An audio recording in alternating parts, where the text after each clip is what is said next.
Salut, ça va? Ah, je suis tellement contente que tu es là pour chanter avec moi. Donc, aujourd'hui, je t'ai préparé une chanson qui parle des enfants qui viennent de partout dans le monde. Connais-tu le nom de beaucoup de pays?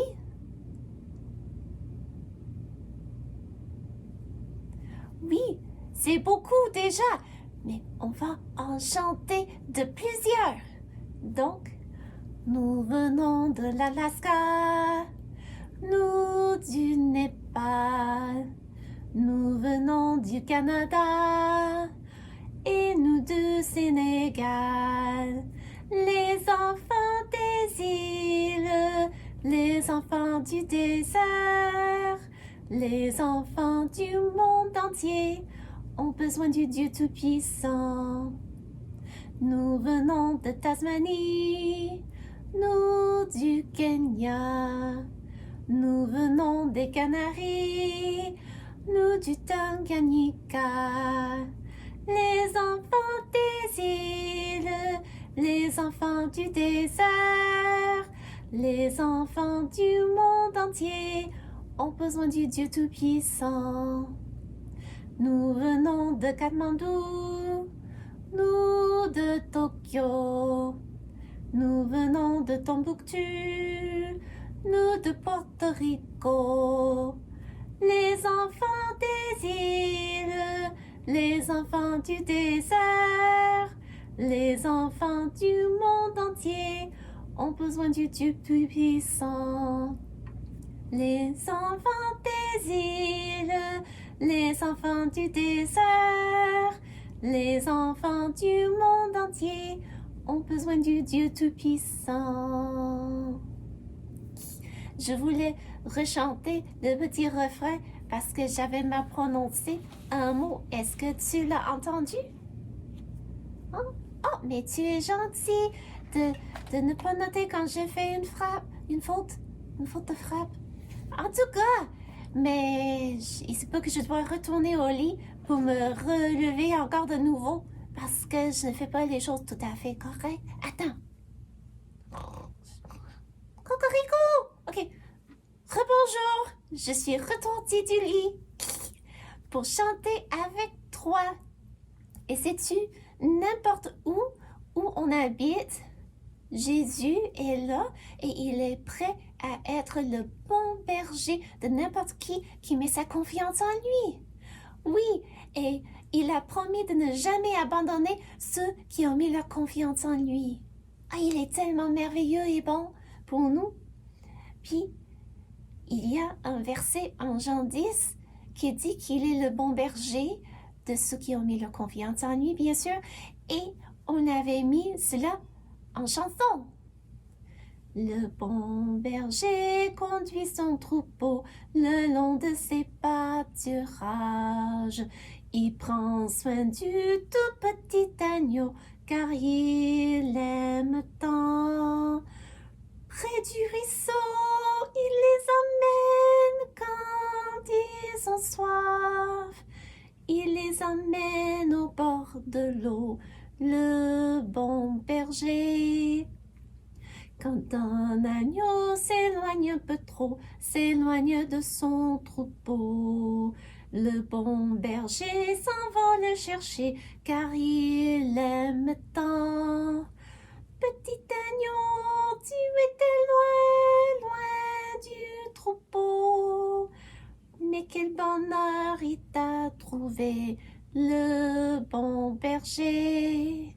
Les enfants sont comme les agneaux du bon berger. J'ai voulu les voudrais dans son troupeau, il les aime tant.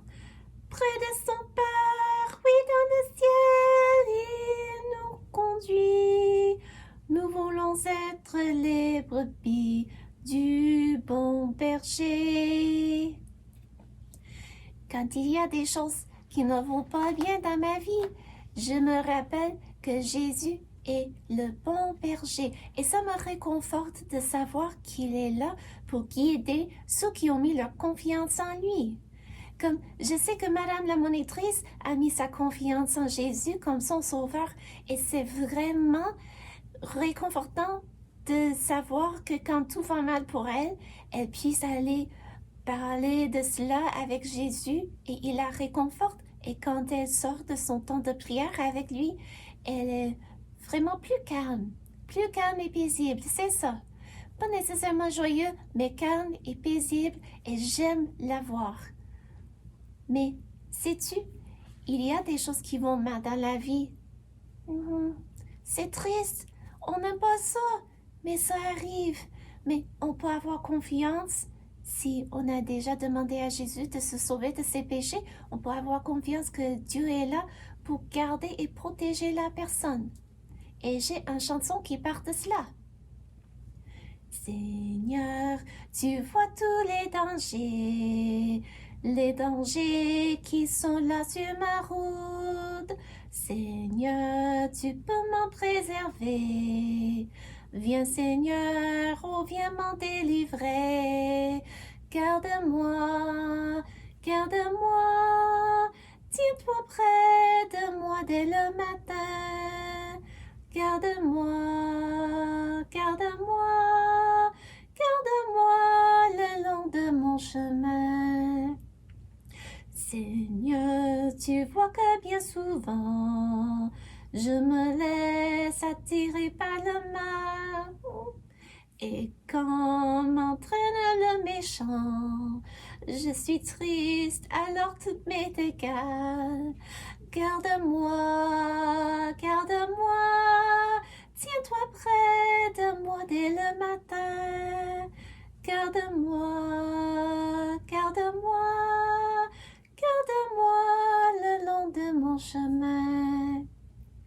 Seigneur, pour moi tu as des plans de bonheur et de parfaite joie. Seigneur, conduis-moi maintenant. Je suis faible, mais toi, tu es grand. Garde-moi, garde-moi. Tiens-toi près de moi dès le matin. Garde-moi, garde-moi, garde-moi le long de mon chemin. Ouf. Il me semble que j'ai failli j'ai failli oublier les mots d'une chanson. Donc vraiment, je dois retourner au lit encore une deuxième fois, hein? Mais il y a des jours comme ça où tout ne va pas parfaitement bien, mais on peut avoir confiance en Jésus, qu'il est là pour nous guider et on peut avoir confiance en lui qui va nous diriger dans le bon chemin. Et pour bien apprendre plus à son sujet, je suis prêt à écouter la leçon d'école du dimanche. Et toi? As-tu ta Bible avec toi? Oui, tu es prêt? Oh, c'est bien. Oh, et est-ce que je vois un ami qui n'est pas prêt? Mais vas-y, vite. Tu peux fermer d'autres choses. Tu peux préparer les choses pour te concentrer sur la Bible. Et maintenant, je prends ma place. Donc, merci d'être là avec moi. À la prochaine. Bye!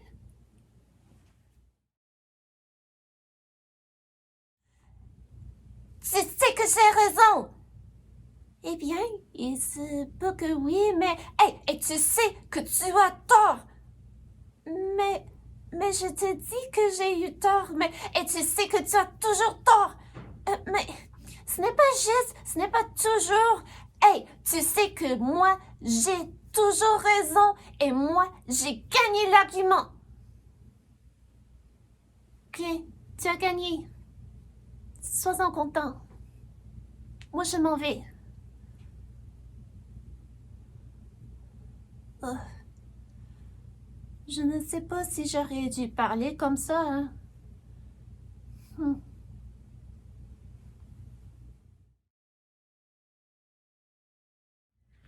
Et c'est vrai, n'est-ce pas? On peut gagner une bataille et perdre la guerre. Qu'est-ce que ce vieux dicton veut dire?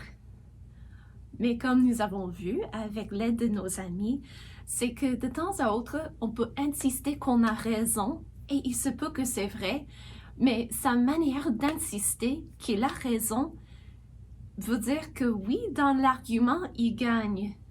On cède, on comprend, tu as raison. Mais en faisant cela, la personne perd son ami ou crée un peu de distance entre lui et son ami. Donc, oui, il a gagné sur un petit point, mais il a perdu quelque chose qui est qui a beaucoup plus de valeur, disons. Comme des généraux de temps à autre qui s'entêtent à gagner une bataille, mais en faisant cela, ils vont perdre la guerre. C'est de là que vient ce vieux dicton. Donc, si ça arrive dans la vie, ce serait sage d'apprendre à distinguer entre les choses importantes où on doit insister sur la vérité et les choses pas vraiment importantes. Si on se débat sur un petit rien qui n'a vraiment pas d'importance. Comme, je te donne un exemple. À un moment donné, j'étais adolescente.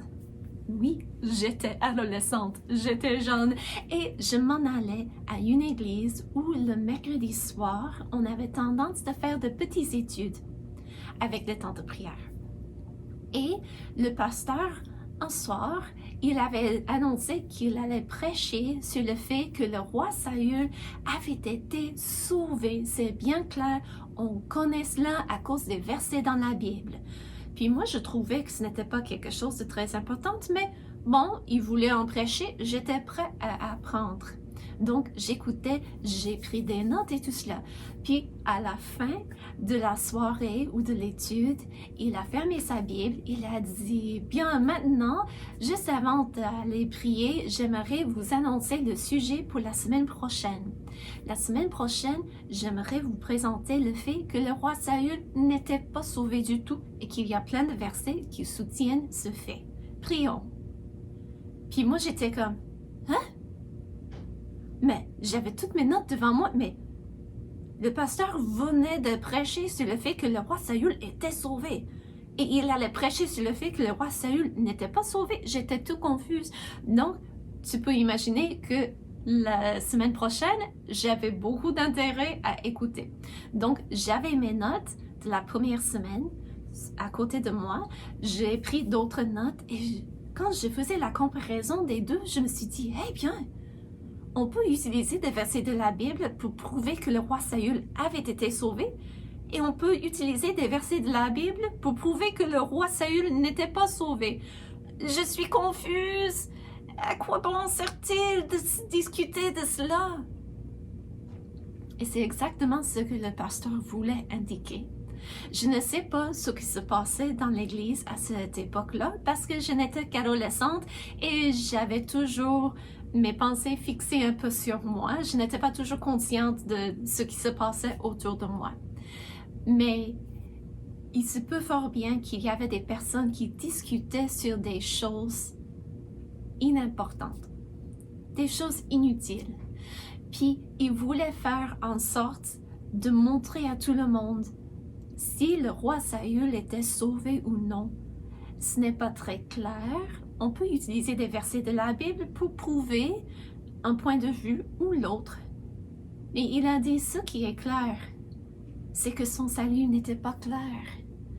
Et aussi qu'il a désobéi à Dieu et que ça a amené des conséquences. Donc il a dit, allons nous fixer sur ce qui est important, ce qui est clair.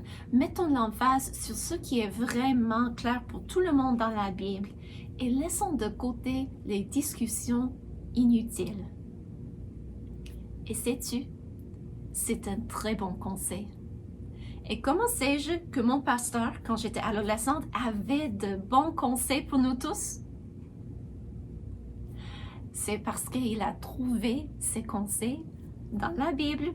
Si tu as ta Bible, tu peux l'ouvrir et tu peux regarder avec moi dans le livre de 2 Timothée. Et je n'ai pas encore partagé le verset clé du livre, n'est-ce pas?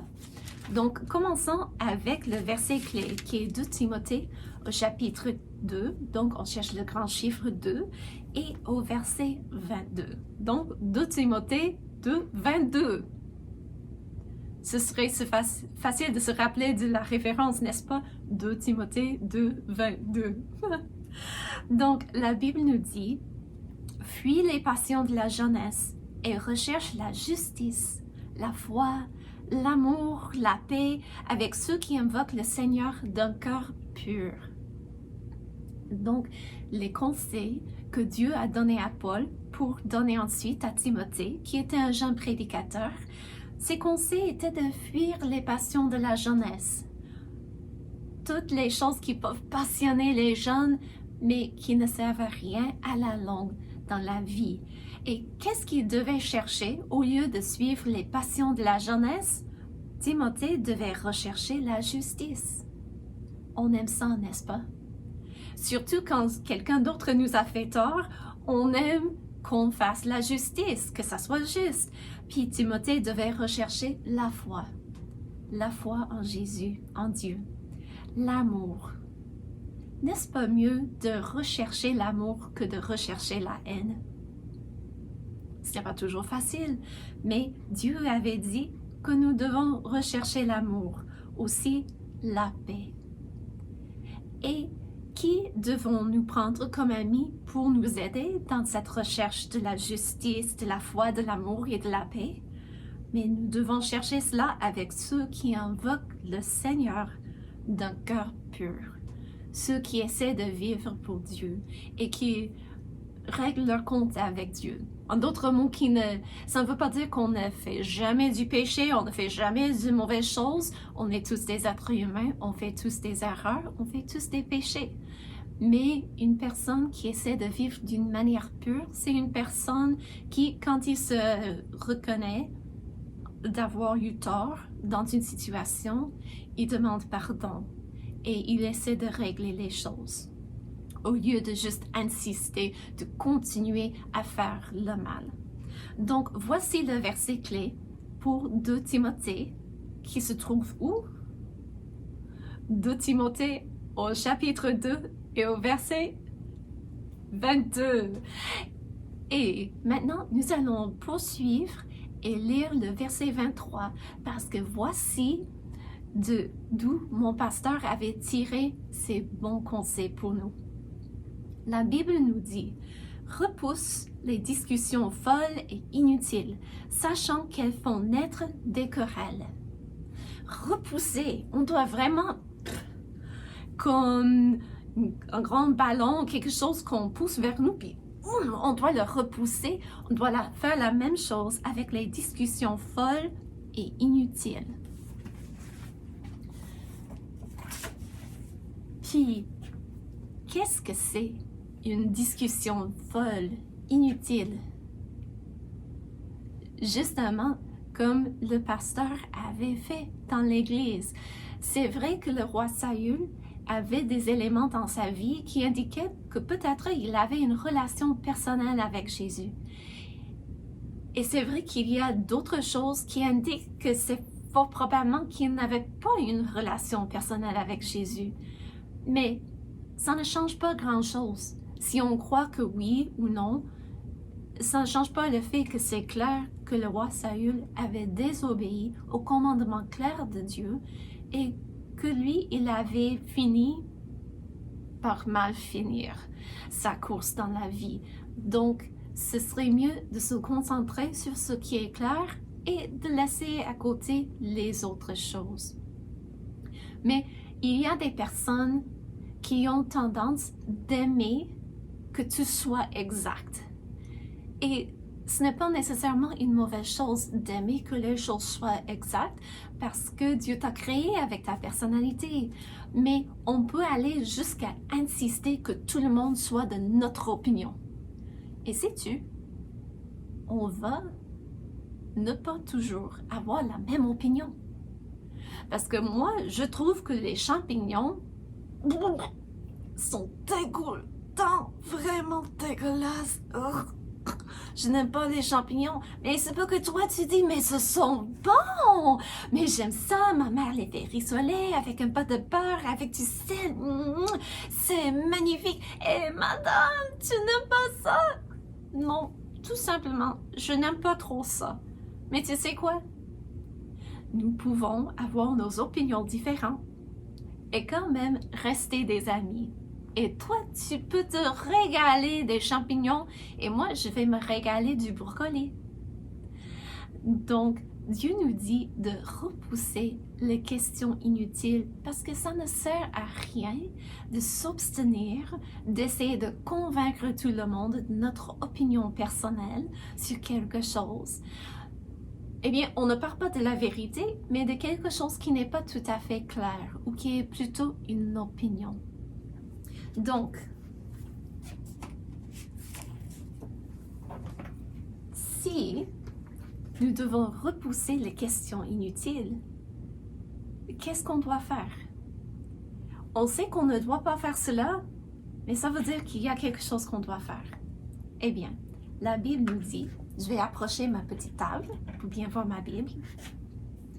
Puis la Bible poursuit dans le verset 24. Or, au lieu de faire des querelles et des discussions inutiles et tout cela, la Bible dit, or, il ne faut pas qu'un serviteur du Seigneur ait des querelles. Donc, on ne doit pas être connu comme quelqu'un qui est prêt à se quereller pour n'importe quoi. Il doit, au contraire, être affable pour tous. Aimes-tu les personnes qui sont affables? Ceux qui sont gentils. Ça ne veut pas dire qu'on est toujours comme « Oh, tu es la meilleure personne dans le monde! Wow, c'est merveilleux! » Ça, c'est un peu trop haut, peut-être, mais affable veut dire que on est gentil, on est prêt à être amis avec d'autres, affable. Ça, c'est une bonne chose. Puis aussi, il dit que on doit être propre à enseigner. Propre à enseigner. Donc, si on n'est pas d'accord avec quelqu'un, si on trouve que la question est vraiment quelque chose d'important, pas inutile, mais quelque chose qui est vraiment lié avec la vérité de la parole de Dieu, on doit être prêt, propre à enseigner ou prêt à enseigner. Donc, pas à juste dire « Mais c'est ça la vérité! Voyons, tu es stupide de ne pas y croire! » Est-ce que ça c'est affable? Non, mais être prêt à enseigner, ce serait plutôt de faire comme « Écoute, je sais que tu as cette opinion, mais regardons ce que la Bible dit. Sais-tu que dans tel verset, Dieu nous dit ça, et c'est clair. Donc, est-ce que tu vois ce que Dieu veut pour ta vie? C'est ça d'être prêt à enseigner et aussi d'être affable. Mais la Bible n'arrête pas là. La Bible continue. Être affable pour tous, propre à enseigner. Oh, ça c'est tantôt difficile pour nous. Ça dit doué de patience. Être patient. Donc, il y a des personnes qui s'énervent quand on n'a pas leur opinion. Donc, si tu n'es pas de leur opinion, ils commencent à faire « Mais tu ne crois pas, tu ne comprends pas, c'est frustrant! » Puis, ce n'est pas patient ça. Tantôt que quelqu'un qui a de la patience par la grâce de Dieu est prêt à dire « Écoute, je ne suis pas d'accord avec toi parce que je crois que la Bible est claire là-dessus. Mais tu sais quoi? Je suis contente que tu as voulu discuter cela avec moi et je suis prêt à encore t'enseigner ou de chercher la vérité dans la Bible. » Donc, on est prêt à laisser aux autres le temps d'y réfléchir, d'y penser, de faire leur propre décision, parce que Dieu ne fait pas de robot. Donc, il nous laisse à chacun et à chacune l'opportunité de faire des décisions pour nous-mêmes. Donc, affable, prêt à enseigner, patient, y a-t-il d'autres choses? Oh, il doit redresser avec douceur. Redresser avec douceur. As-tu déjà vu quelqu'un faire cela? Il y a des personnes qui peuvent redresser quelqu'un d'une manière abrupte, pas tout à fait doux, comme « Toi là, je savais quelle fois que tu fais ça et tu vas faire ça! » Ok, et je comprends, on est tous des êtres humains. Il y a des moments où maman ou papa ou quelqu'un d'autre est vraiment frustré. Peut-être qu'on a poussé des boutons, hein? Puis, ou même nous, il se peut qu'on est comme « Mais maman, je t'ai demandé plein de fois pourquoi tu m'écoutes pas! » Ou « Papa, je t'avais dit que je n'aime pas ça! » Et on retrace la personne, mais pas avec douceur. Mais ce serait quoi retracer une personne avec douceur? Parce que Dieu nous dit, voici ce qui doit être notre manière d'agir. Donc, redresser avec douceur, ce serait de dire, dans mon cas, mon petit, je t'ai déjà dit plusieurs fois que tu ne dois pas faire cela. Ça n'a pas changé, donc arrête. Ce serait de redresser avec douceur, n'est-ce pas? Parce qu'on n'essaie pas de prétendre que quelque chose n'est pas vrai. On redresse la personne, mais toujours avec douceur. Et ça me fait penser à un verset dans la Bible que j'aime beaucoup. C'est Éphésiens, je dois bien trouver la bonne place. Éphésiens, au chapitre 4 et au verset 15, la Bible nous dit « Mais en professant la vérité dans l'amour, nous croîtrons à tous égards en celui qui est le chef, Christ. » Et une chose que j'ai retenue depuis longtemps, c'est que Dieu veut qu'on professe la vérité dans l'amour. Ou, comme la Bible nous dit dans le livre de Timothée, de redresser avec douceur. Donc, on dit la vérité, mais on le dit avec de l'amour, pas méchamment. Puis regardons encore nos versets. Ça dit, il doit redresser avec douceur les adversaires. Et il nous donne le pourquoi. Mais juste avant de parler du fait pourquoi on fait cela, j'essaie d'arranger ma Bible. Mais il dit que nous devons faire cela parce que si on redresse, mais pas avec douceur, on gagne la bataille et on perd la guerre. Parce que la personne va s'éloigner de nous. Il va ne vouloir plus nous écouter. Et comme ça, même si on a gagné un petit point et il cède et il se dit « Ok, bon, je comprends que ça c'est mal de faire cela. » Mais s'il ne veut plus entendre la parole de Dieu, c'est mauvais, on a perdu la bataille. Donc, la Bible nous dit d'être affable, propre à enseigner, patient et redressé avec douceur. Mais maintenant, comment est-ce que je peux distinguer entre ce qui est vrai, où je dois prendre position, et ce qui n'est pas vraiment important? Parce que la Bible dit d'éviter les questions inutiles, mais il y a des questions utiles dans la vie, tu sais. Donc, il y a... Et j'ai laissé tomber des choses, je vais chercher ma carte. Il y a des discussions inutiles et des discussions utiles. Donc la Bible nous dit, quand c'est inutile, nous devons repousser cela. Mais quand c'est une discussion utile, on doit la discuter, mais avec affabilité, avec patience, prêt à enseigner et de redresser avec douceur. Donc, comment est-ce que je puis distinguer entre les deux? Eh bien, il y a un pasteur qui s'appelle le pasteur Begg et il dit tout le temps un dicton que j'aime beaucoup. Il dit que dans la Bible, ce qui est élémentaire est clair et ce qui est clair est élémentaire. Comme par exemple, dans la situation où mon pasteur, dans mon adolescence, avait prêché sur la vie du roi Saül. Est-ce que c'est vraiment important ou utile? Est-ce que c'est vraiment clair le fait si le roi Saül a été sauvé ou pas? Non, malheureusement, ce n'est pas clair. Il y a des personnes qui argumentent que c'est oui, il y en a d'autres qui argumentent que c'est non. Mais ce n'est pas quelque chose de clair dans la Bible. Et quand le pasteur avait terminé de faire la deuxième soirée d'enseignement où il avait fait le contraire, en contraste avec la première semaine, il avait terminé avec ceci.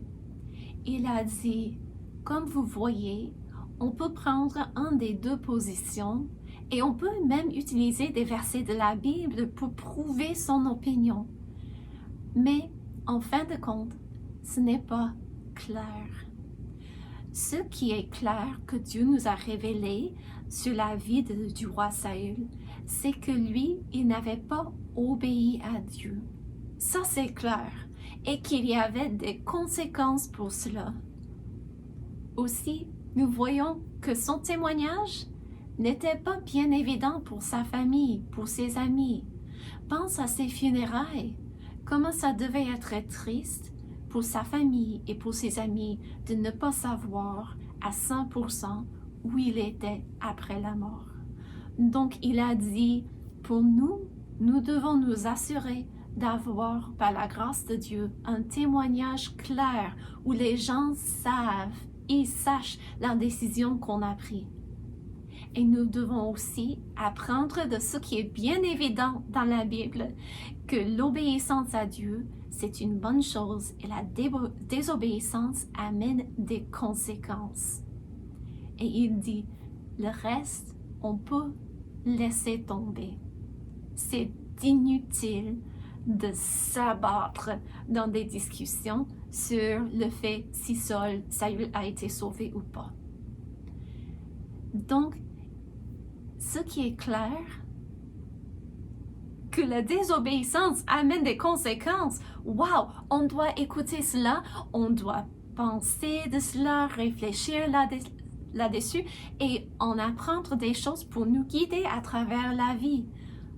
Mais quelque chose qu'on peut discuter mais qui n'amène pas un enseignement qui n'est pas clair, qui ne va pas m'aider à travers la vie, c'est une discussion inutile, donc on doit laisser tomber. Parce que, à quoi sert-il de s'argumenter là-dessus? Ça ne sert à rien. Ça ne m'aide pas à marcher avec Dieu.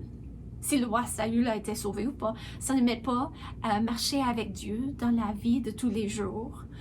Ça ne m'aide pas à savoir quelle décision prendre dans ma vie. Ça ne me donne pas un bon exemple. Donc, nous devons nous concentrer sur ce qui est clair, qui est élémentaire dans la Bible, et le reste, si on veut avoir son opinion, on peut avoir son opinion, mais ça ne sert à rien de discuter là-dessus et essayer de convaincre les autres de notre opinion.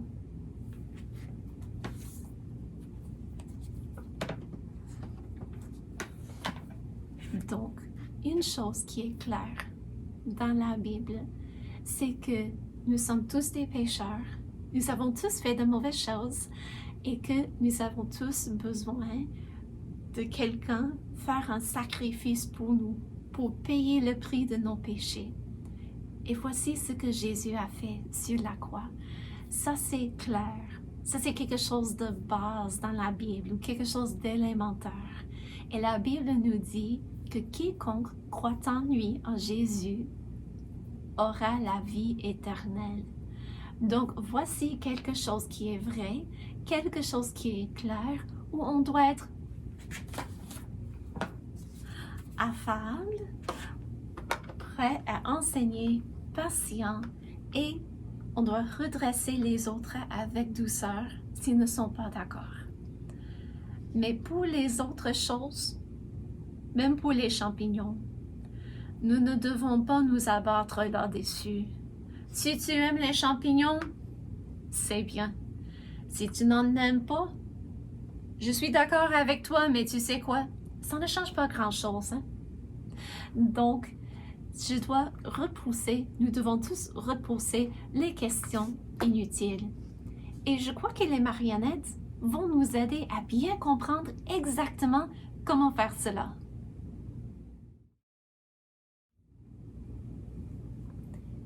Hé, Noiro! Oui? Penses-tu qu'on doit avoir un sapin de Noël à l'église? Mais pourquoi me demandes-tu cela? C'est parce que tu n'as pas entendu qu'il y a des personnes qui pensent que c'est mauvais et qu'il y en a d'autres qui pensent que c'est correct. Je te dis, écoute, il n'y a pas de verset qui dit tu n'auras pas d'arbre de Noël à l'église ou bien tu auras un arbre de Noël à l'église. Il n'y a pas de verset dans la Bible qui dit cela. Eh bien, mais en plus, ce n'est pas quelque chose qui est clair dans la Bible. Il y a des personnes des deux côtés qui utilisent des versets pour soutenir leur position. Donc, pourquoi veux-tu m'en parler? C'est parce que je pense, non, je ne veux pas avoir ton opinion. La Bible nous dit qu'il y a des discussions folles et inutiles et que je dois repousser de telles discussions. Donc, je veux obéir à Dieu et ne pas en parler. Que tu sois convaincu dans ton cœur et que tu suis tes convictions, comme la Bible dit en Romains 14, 15. Non, pas 15, mais Romains 14, verset 5. Mais tu ne sais pas que c'est... allons demander à Madame la monitrice ce qu'elle pense. D'accord.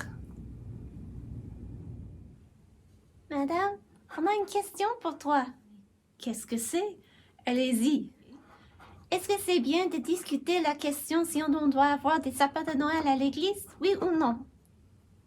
Oui, parce que je suis de l'opinion de... Mais moi, j'avais dit qu'on ne doit pas discuter cela parce que la Bible nous dit. Si vous voulez avoir mon opinion, je suis d'accord avec Noiro, que la Bible est claire que nous ne devons pas discuter de telles choses. C'est une perte de temps.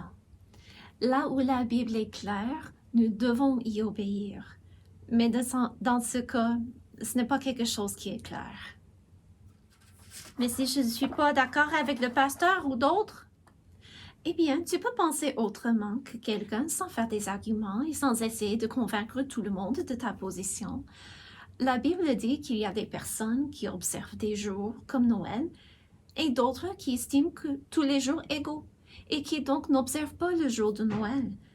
La Bible nous dit que chacun doit suivre ses propres convictions sur ce qui n'est pas dit expressément dans la Bible. Mais c'est parce que... Donc, si tu penses que c'est mauvais d'avoir un sapin de Noël à l'église, mais le pasteur en a mis un, tu n'as pas besoin de dire quoi que ce soit. Tu n'es pas contrainte d'en avoir un à ta maison. Et si le pasteur pense que c'est mauvais, mais que tu n'y vois rien de mal, tu peux garder ton opinion à toi-même et poser un arbre chez toi sans faire du fracas à l'église parce que tu es libre pour le faire.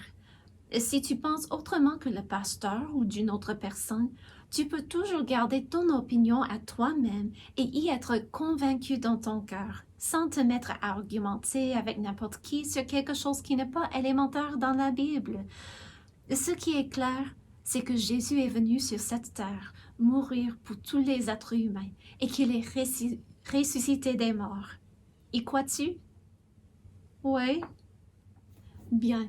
Nous sommes d'accord sur ce qui est important. Nous allons repousser les questions inutiles et avoir nos propres opinions là-dessus et rester des amis. Allez vous asseoir et j'irai vous joindre pour faire un jeu de mémoire avec les cartes des thèmes des livres de la Bible. Mais pourquoi est-ce qu'on fait cela? Voici une bonne question qui n'est pas inutile. Nous faisons l'étude pour nous aider à mieux comprendre ce que Dieu nous dit dans la Bible. Et c'est vrai que nous ne devons pas discuter sur certaines choses où chaque personne est libre d'avoir son opinion à lui-même. Mais pourquoi est-ce qu'on doit repousser ces questions inutiles? Et pourquoi est-ce qu'on doit être prêt à retracer avec douceur les personnes qui vivent dans l'erreur quand il s'agit d'une question vraiment importante? La Bible nous donne la réponse. Je n'ai pas lu tout le verset au 2 Timothée, chapitre 2 et au verset 25. La Bible dit qu'il doit redresser avec douceur les adversaires et voici pourquoi. Pourquoi est-ce qu'on doit faire cela? Dans l'espérance que Dieu leur donnera la repentance pour arriver à la connaissance de la vérité et que, revenus à leur bon sens, ils se dégageront des pièges du diable qui s'est emparé d'eux pour les soumettre à sa volonté. Chaque personne qui vit dans ses péchés, dans les mauvaises choses, qui vit sans Dieu, il est soumis à la volonté du diable. Et Dieu veut que la personne soit libérée de cela. Il veut que la personne soit dégagée des pièges qui sont tendus autour de nous tous dans la vie. Les mauvaises influences, les mauvais amis, les mauvais choix, peut-être les tentations de faire du triche à l'école, la tentation d'expérimenter avec des substances illégales, la tentation d'être méchant quand on sait qu'on ne doit pas, mais de se laisser aller, à se perdre dans sa colère et parler à la tête et tout ça. Puis, on est tous entourés des pièges et c'est seul Dieu qui peut nous aider à voir clair pour marcher à travers cette vie, pour vivre comme il nous a créés pour vivre. Donc, le but de repousser des questions inutiles et de redresser avec douceur les personnes qui sont dans l'erreur. Le but, c'est de faire cela dans l'espérance que Dieu leur donnera la repentance. Le but, c'est d'amener des personnes à Jésus pour qu'ils puissent demander pardon auprès de Dieu pour les mauvaises choses qu'ils ont faites et pour qu'ils puissent être en règle avec Dieu et avoir l'aide de Dieu à travers cette vie. Donc, j'espère que c'est une décision que tu as déjà faite. Et si ce n'est pas encore le cas, j'aimerais t'encourager d'y réfléchir et d'agir. Parce que c'est la décision la plus importante que tu puisses faire. Mais aussi, c'est un choix personnel. Il n'y a personne qui puisse te forcer d'accepter le pardon que Dieu nous offre. Tu dois l'accepter de ton propre gré. Et si tu as déjà fait la décision, il faut que tu te rappelles, il faut que moi je me rappelle que Dieu ne force jamais une personne de faire le bien. C'est un choix personnel à tous. Donc, si quelqu'un n'est pas d'accord avec ce que la Bible nous dit, sur le fait que nous sommes tous des pécheurs, que nous avons tous fait de mauvaises choses et que nous avons tous mérité une punition pour cela, là, c'est à nous de redresser la personne avec douceur, d'être prêt à enseigner, d'être doué de patience. Pourquoi? En priant que la personne vienne finalement à accepter Jésus comme son sauveur, soit amenée à la repentance pour connaître Dieu personnellement, lui-même. Et si tu connais des personnes comme ça, tu peux demander à Dieu, la prochaine fois que quelque chose arrive, une discussion quelconque, Dieu, aide-moi à bien distinguer entre ce qui est utile et ce qui est inutile. Aide-moi à repousser ce qui est inutile et aide-moi à parler de ce qui est utile avec douceur, avec patience, prêt à enseigner en étant affable par ta grâce. Et tu sais quoi? Quand nous prions à Jésus, quand nous connaissons Jésus comme notre Sauveur, il est là pour nous aider, nous guider. Il dit que si on demande sagesse de lui, il est prêt à le donner. Donc, j'espère que la prochaine fois que tu fais face à une telle situation, tu vas écouter la voix du Saint-Esprit pour savoir quoi faire. Et j'espère que ça t'a aidé. Et Dieu voulant, à la prochaine, hein? Au revoir.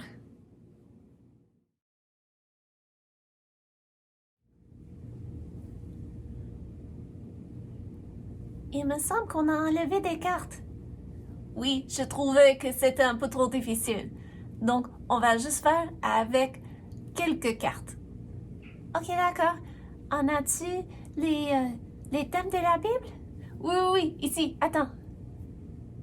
Voici le premier. Le salut par grâce. Oh, je sais, c'est le livre de Galates. Aux Galates. T'as raison. Et le prochain? Attends. Le retour de Christ. Oh. C'est après Galates, Éphésiens, Philippiens, Colossiens. Oh, Thessaloniciens! Oui.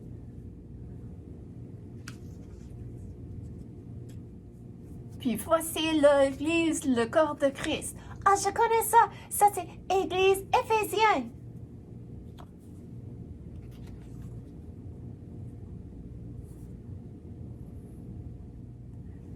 Et le jour du Seigneur?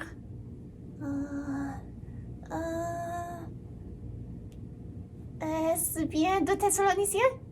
Oui.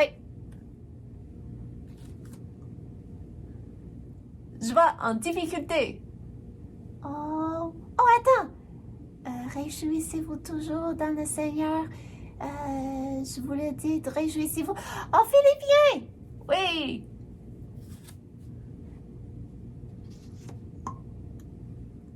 Comportement dans l'Église. Comment sauras-tu comment te comporter dans l'Église? Ce n'est pas Colossiens. Ça doit être en Timothée. Tiens, je vais le mettre là. Cette carte dit la prééminence de Christ. Ça, c'est long comme mot.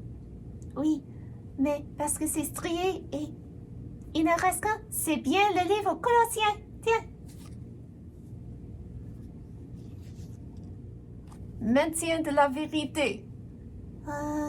Je ne connais pas celui-là. Moi non plus. J'espérais que tu sauras. Oh, attends. Oh, je sais ce qui est arrivé. Madame la monitrice a oublié de nous le dire.